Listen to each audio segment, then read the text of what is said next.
Think about the last time someone's words burned you. Feel that heat again, the sudden surge of adrenaline, the tightening in your chest, and that desperate primal urge to strike back.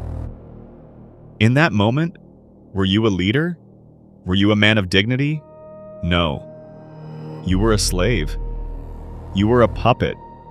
And that person, perhaps a total stranger or a bitter colleague, was pulling your strings. With one simple sentence, they hijacked your nervous system and stole your peace. Is this how you want to live? As a fragile glass vessel, waiting for the next person to come along and shatter you? Most people spend their entire lives in this state of emotional bankruptcy, reacting to every insult like a dog chasing a stone. But the Stoics discovered a secret that makes you virtually untouchable. They realized that anger is not a sign of strength. It is a confession of weakness. It is a public admission that your internal world is for sale, and the price is shockingly cheap. Today, we close the gates of your inner citadel. We are going to build a fortress within your mind that no insult, no betrayal, and no chaos can ever breach. Welcome to the end of your anger. Point 1. The architecture of perception, reframing the blow. The greatest deception you have ever believed is that people have the power to offend you. They don't. An insult is nothing more than a vibration of air, a sequence of sounds emitted by a fallible human being. It only becomes a blow when your mind labels it as such. This is the architecture of perception. The legendary Stoic Seneca once observed, "We suffer more in imagination than in reality." Science backs this up today. Your brain cannot distinguish between a physical threat and a social insult. It releases the same cortisol, the same stress hormones. But while your biology is ancient, your reason must be modern.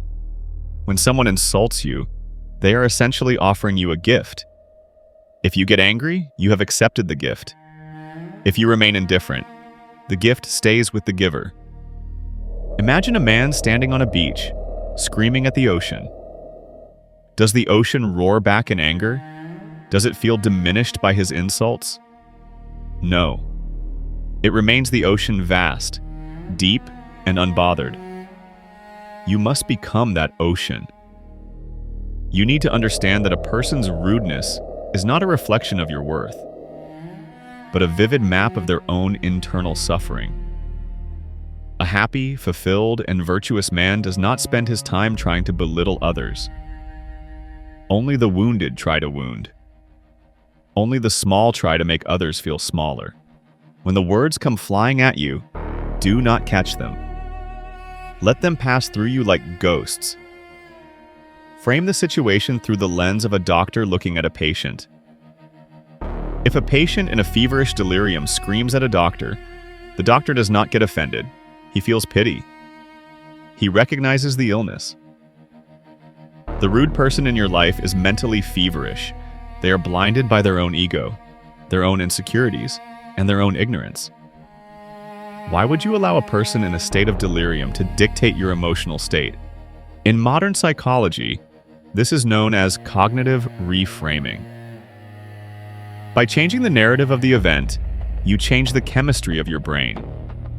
Instead of thinking, "He is attacking my honor," you must think, "He is revealing his own lack of self-control." This shifts the power dynamic instantly. You are no longer the victim defending himself. You are the observer analyzing a specimen. You are not holding back your anger. You are removing the very foundation upon which anger is built. You realize that to be angry is to acknowledge that the other person is your superior, for they have managed to alter your soul. By reframing the insult as a symptom of their struggle rather than a verdict on your value, you reclaim your sovereignty. You become the master of the narrative, and in that mastery, the sting of the world disappears. Point 2. The sovereign boundary, mastering the dichotomy of control. At the heart of every emotional meltdown lies a fundamental error in logic, the belief that you can, or should, control the world around you. This is the ultimate trap of the human ego. We burn with rage because the waiter is slow, Because the driver in front of us is reckless? Or because a colleague spoke out of turn? We act as if our anger can somehow bend reality to our will. But the ancient slave-turned-philosopher Epictetus laid down a law that remains the most powerful tool for mental toughness. Some things are up to us, and some things are not up to us. This is not just a clever quote. It is a surgical tool designed to amputate the unnecessary suffering from your life. Consider the energy you expend every day. You have a finite battery of mental focus. When you get bothered by someone else's opinion, you are leaking that precious energy into a void. Their tongue is not under your control. Their brain, shaped by years of trauma, bias, and ignorance, is not under your control. Their decision to be a villain in your story is entirely their own. So, why do you treat their actions as if they were your responsibility? To be upset by things you cannot control is as irrational as being angry at the rain for getting you wet or the sun for being too bright. It is a war against reality, and in that war you are the only casualty. Realize this: your internal citadel, your thoughts, your intentions, and your responses is the only territory you truly own. Everything else, from your reputation to your physical body, is subject to the whims of fortune. When you obsess over how others perceive you, you have moved your base of operations into enemy territory. You are now fighting a war on ground you do not own, with weapons you do not control. A Stoic warrior retreats to the fortress of his own will. He understands that while he cannot control the stimulus, he has total, godlike authority over the response. Modern neuroscience calls this the prefrontal cortex over the amygdala.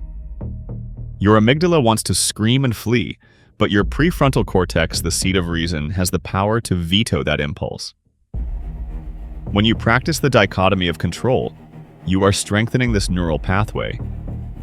You are training yourself to ask, in the heat of the moment, is this my business? If someone is being rude, that is their business. Their character is their problem. Your business is to remain virtuous, calm, and effective. By narrowing your focus solely to your own actions, you become an immovable object. You no longer waste breath complaining about the unfairness of life. You simply deal with life as it is, not as you wish it to be. This clarity is the source of real power. It allows you to walk through a crowd of critics and feel nothing but the solid ground beneath your feet, knowing that their words cannot breach the sovereign boundary of your mind. Point 3, the strategy of anticipation, pre-arming the soul. Most men are defeated by life because they live in a state of naive optimism. They wake up expecting the world to treat them fairly, for the traffic to flow perfectly, and for everyone to smile at their arrival. This is not hope. It is a strategic disaster. When the inevitable friction of reality hits a betrayal, a broken contract, or a stinging insult, it strikes them like a lightning bolt because they were emotionally naked. The Stoics practiced a different path, a technique called premeditatio malorum, or the premeditation of evils. They didn't wait for the storm to arrive, they lived through it 1,000 times in their minds before the first drop of rain even fell. Every morning, Marcus Aurelius would look in the mirror and give himself a brutal warning. Today I will meet with the busybody, the ungrateful, the arrogant, the deceitful, the envious, the unsocial. He didn't say this to be a cynic, he said it to be invincible. By visualizing the worst-case scenarios, you drain them of their power. Surprise is the fuel that turns a spark of irritation into a forest fire of rage. If you are shocked by a coworker's incompetence, it means you were delusional about the perfection of human nature. But if you have already spent 30 seconds in the morning imagining that coworker failing you, then when it actually happens, you simply nod. You are not angry. You are prepared. You are like a seasoned general who has already anticipated the enemy's flanking maneuver. Modern psychology refers to this as stress inoculation training.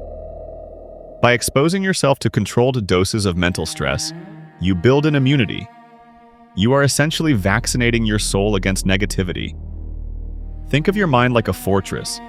If you wait until the enemy is at the gates to build your walls, you have already lost. You must build the walls in the quiet hours of the dawn. Visualize the most annoying person you know. Imagine them saying exactly what triggers you the most.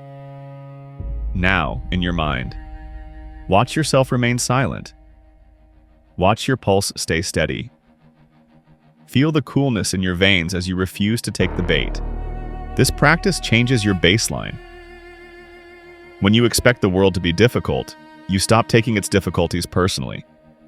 You realize that a rude person is just as natural a part of the world as a thorn on a rose or a mosquito in a swamp.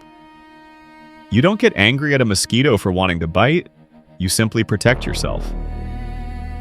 Premeditation allows you to replace "why is this happening to me" with "I was ready for this." This shift in perspective is the difference between a victim and a master. You move through your day with a sense of calm, déjà vu. Nothing can rattle you because, in your mental theater, you have already conquered every insult and survived every setback. You have already won the battle before it even began, and that is why your peace remains absolute. Point 4. The silent dominance, responding with strategic indifference. There is a profound, almost terrifying power in doing absolutely nothing. In a world that demands an instant reaction for every action, the man who chooses silence is the most dangerous person in the room. Most people view indifference as passivity or weakness, but in the Stoic tradition, it is a high-level psychological strike. Imagine an attacker swinging a heavy sledgehammer with all their might, expecting to hit a solid wall. If that wall suddenly vanishes and they hit nothing but empty air, the force of their own momentum will pull them off balance and send them crashing to the ground. This is what happens when you respond to provocation with indifference. You deprive the fire of your opponent's anger of the one thing it needs to survive your oxygen. Anger is a transaction. When someone insults you, they are making an offer to start a conflict. If you get angry back, you have signed the contract. You are now both stakeholders in a business of misery. But if you respond with a calm, blank stare, or a simple, unbothered nod, you have declined the transaction. You remain the owner of your peace, while they are left holding a useless, burning product. Epictetus taught that if someone tells you that a certain person has been speaking poorly of you, do not make excuses or defend your reputation. Simply reply, "He must not know my other faults," or "He would not have mentioned only these." This is not just wit. It is a declaration that their opinion has zero weight in the scales of your soul.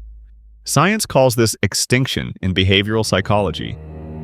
A behavior that is not reinforced eventually dies out.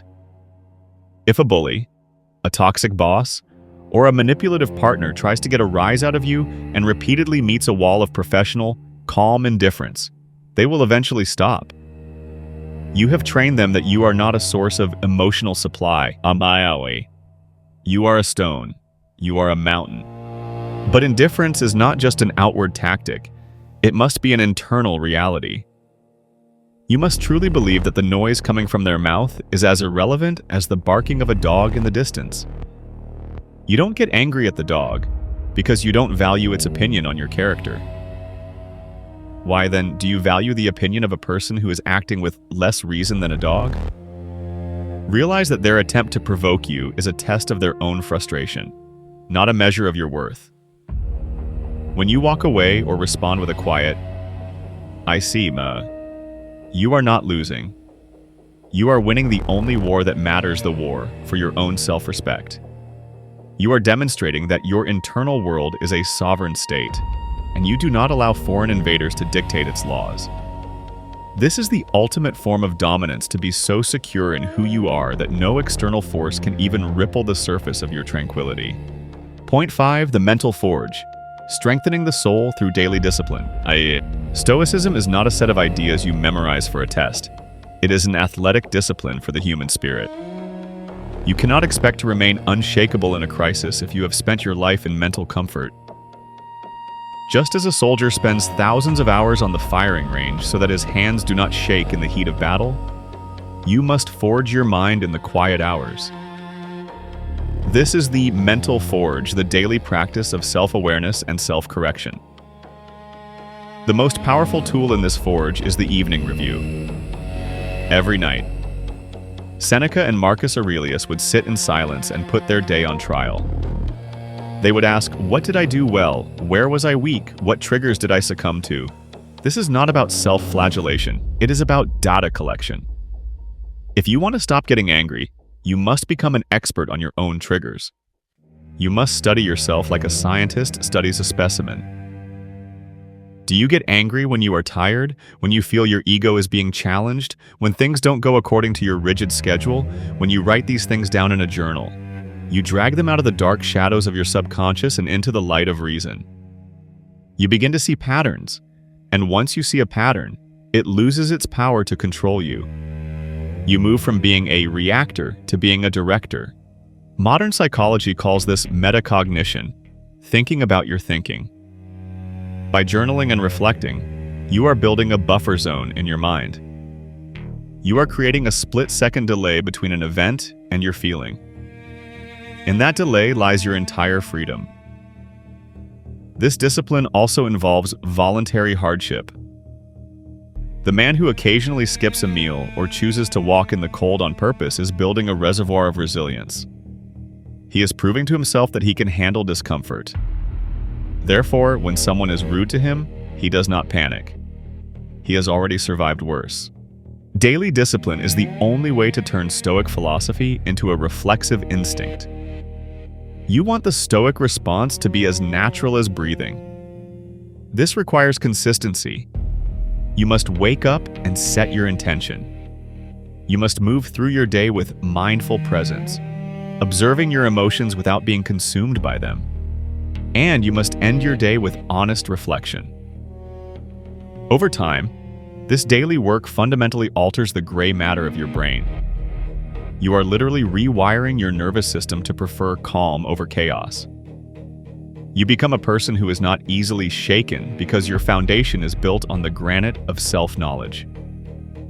This is the true meaning of freedom, to be the master of your own internal landscape, regardless of the storms that rage outside. The conclusion: the man of iron. The journey to an untouchable mind is not for the faint of heart. It requires a brutal honesty with yourself and a relentless commitment to the truth. But the reward is the greatest treasure a human being can possess: absolute inner peace. Imagine a life where no one can ruin your day. Imagine a life where you are the master of your joy, where your dignity is not for sale, and where your calm is an impenetrable shield. This is not a dream. It is a choice. Every time you refuse to take the bait, every time you choose silence over a cutting retort, and every time you focus on what you can control while letting the rest go, you are becoming a man of iron. You are no longer a victim of the world. You are its master. The people who try to provoke you will eventually fade away, defeated by your stillness. But you will remain solid, centered, and free. Take up this challenge. Build your fortress. And remember the ultimate Stoic truth: no one can ever hurt you unless you give them your consent. The power has always been yours. Now, go out and use it.